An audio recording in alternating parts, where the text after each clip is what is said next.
तो सबसे पहले हम लोग journey to the end of the earth का समरी ऐसे ही वर्बली ऐसे ऊपर ऊपर देख ले मतलब बता देते हैं। उसके बाद फिर एनसीईआरटी टेक्स्ट से बट जो जो इम्पोर्टेंट चीज़ है वो कर लेंगे। तो सबसे पहले ये स्टोरी शुरू होने के पहले, ये कहानी शुरू होने के पहले ये बोला गया था कि if you want to know more about the present, past and future of our planet, तो Antarctica is the best place to go. तो जो ये ऑथर थी टिशानी दोशी, तो वो उनका कहानी है कि वो लोग मतलब उनको एक प्रोजेक्ट काइंड ऑफ कह सकते हैं, लेकिन नहीं, मतलब एक रशियन ये एक रशियन ऑर्गेनाइजेशन था तो वो लोग मतलब ये ऑर्गेनाइज किए थे कि हाई स्कूल स्टूडेंट्स को लेके जाने का to the end of the earth for some researching processes. तो ये और वो जो रशियन वेसल था उसका नाम था, organisation is also Russian, maybe हम ऐसा अज्यूम किए कि वेसल रशियन था तो ऑर्गेनाइजेशन भी रशियन ही होगा। तो वो था, उसका नाम था अकादमिक श्लोक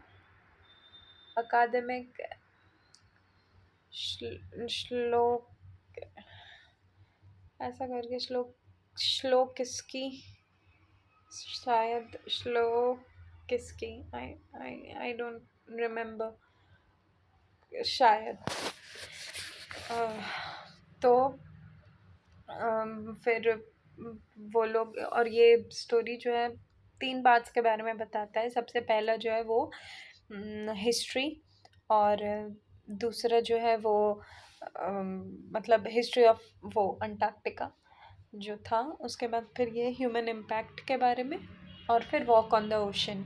तो जो हिस्ट्री था उसका ये था, पहली बात ये इसका जर्नी शुरू हुआ था टिशानी दोशी का मद्रास से ऑब्वियसली, जो कि 13.09 degrees north of the equator से शुरू हुआ था। इसमें उनको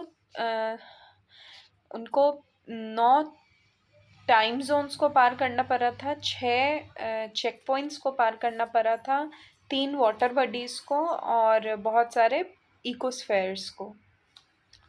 तो हाँ, तो फिर पहले हिस्ट्री का बात कर रहे थे। तो इसका हिस्ट्री ऐसा था कि पहले 650 मिलियन ईयर्स एगो जो है ये इसको कहा जाता था गोंडवाना, ये पूरे रीजन को, अंटार्कटिक रीजन को। और सिर्फ अंटार्कटिक रीजन ही नहीं, ये सुपर कॉन्टिनेंट था, 3 कॉन्टिनेंट्स जो है मिला के ये पूरा गोंडवाना था, जिसमें कि इंडिया भी आता था as an present day Asia, और अंटार्कटिका और शायद यूरोप, उतना डिटेल में जाने का ज़रूरत नहीं है। तो ये तीनों मिलके जो है गोंडवाना पार्ट बना हुआ था। तो यहाँ पे गोंडवाना में मतलब ह्यूमंस तभी नहीं रहते थे, मतलब ह्यूमंस रहते नहीं, मतलब तभी आए ही नहीं थे ह्यूमंस। तो इस बारे में बताया गया। और भी बहुत सारी चीज़ें हैं जो कि इम्पॉर्टेंट है, लेकिन उतना रिकॉल करना बिना एक्सट्रैक्ट के नहीं है पॉसिबल, हर एक छोटा छोटा चीज़, लेकिन कोशिश करेंगे उसको भी याद रखने का।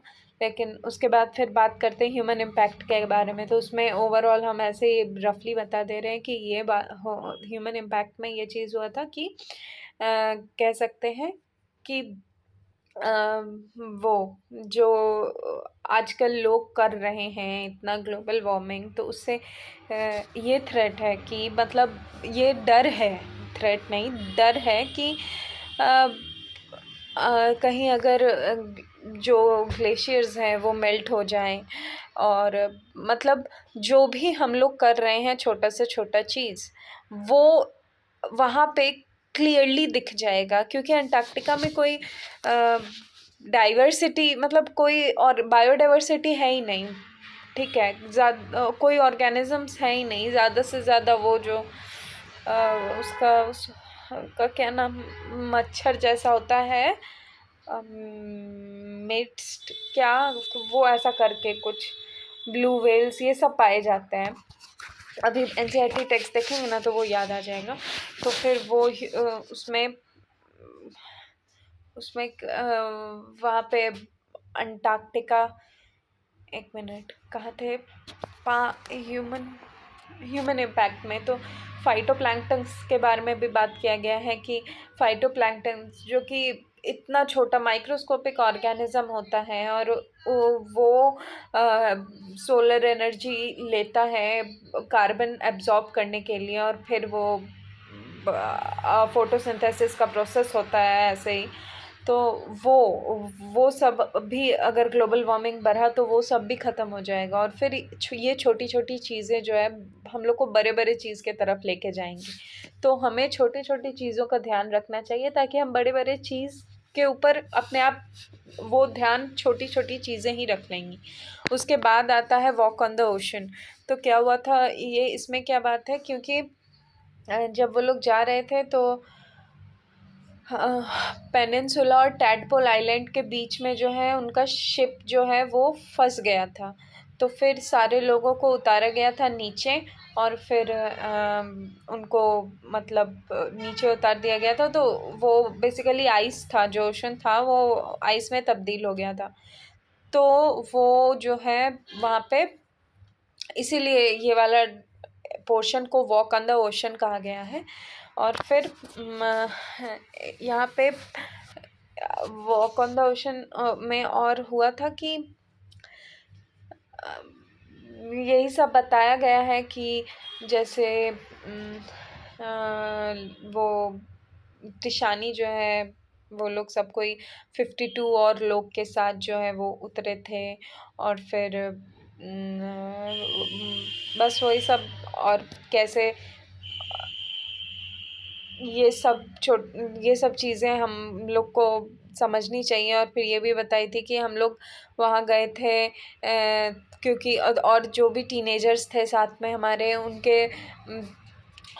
उनको देखकर ये लग रहा था कि एक होप आया था कि यहाँ हमारे अर्थ को बचाने के लिए ये लोग और हम लोग मिलके कुछ ना कुछ तो ज़रूर करेंगे।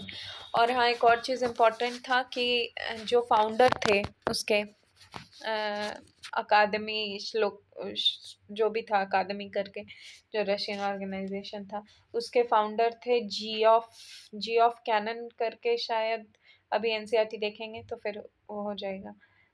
तो वो पहले जो है ना वो रिच मैन को लेते थे, रिटायर्ड रिच मैन और सेलिब्रिटीज़, इन सब को लेते थे। लेकिन वो लोग क्या करते थे, वहाँ जाते थे उस प्रोजेक्ट में और फिर आके वापस शांति से बैठ जाते थे। उन लोग में वो हुब नहीं था कि हाँ हमें कुछ करना है अर्थ को बचाने के लिए, इसलिए फिर वो हाई स्कूल के स्टूडेंट्स को लेके जाने लगे। तो अब हम लोग एनसीईआरटी टेक्स्ट देखते हैं। तो फिर हाँ, यहाँ पे इम्पोर्टेंट क्या है, हाँ, my journey began 13.09 degrees north of the equator. तो कह सकते हैं कि जैसे हमारा ये अर्थ है, तो ये तो पता ही है ना कि ये इक्वेटर होता है, यहाँ पे इंडिया है, यहाँ पे और सारे कंट्रीज़ हैं। तो नॉर्थ ऑफ द इक्वेटर यानी कि ये कहीं यहाँ पे लाई करेगा। तो ये जो है north of the equator 13.909 degree north of the equator, हम इसीलिए बोले कि कहीं यहाँ पे लाई करेगा क्योंकि ये चेन्नई से शुरू हुआ था ये जर्नी, तो चेन्नई तो यहीं पे लाई करता है तो वहीं पे होगा। तो ये तो बता ही दिए, 9 time zone, 6 checkpoints, 3 water bodies और बहुत सारे इकोस्फेयर्स। इस वाले पैरा में क्या इम्पोर्टेंट है, हाँ, और वो ट्रैवल की थी 100 hours in combination of car and aeroplane and a ship. और जो उसका वहाँ पहुँचने के बाद पहला जो रिएक्शन कह सकते हैं वो था रिलीफ, और ये भी था कि वंडर भी था, और self isolation, but mainly at how there could be could ever be have been a time. हाँ, और वो भी सोच रही थी कि वो कैसा टाइम होगा जब इंडिया और अंटार्कटिका एक था। पहले बताए ना जब गोंडवाना था, तो आगे देख लेते हैं फिर समझेंगे। तो 650 million years ago a giant amalgamated southern supercontinent Gondwana did indeed exist। तो अ, उसके बाद यही सब जो हम बताए थे कि तभी ह्यूमन भी अराइव नहीं किए थे, लेकिन वहाँ पे क्लाइमेट जो है वो तभी उतना ठंडा नहीं हुआ करता था, वो थोड़ा गर्म होता था, और बहुत सारे variety of flora and fauna भी थे। लेकिन फिर अब इसको तो रीड उतना लाइन बाय लाइन नहीं करने वाले हैं। और इसमें क्या इम्पोर्टेंट है to understand the significance of Cordilleran folds, Precambrian granite shields, ozone and carbon।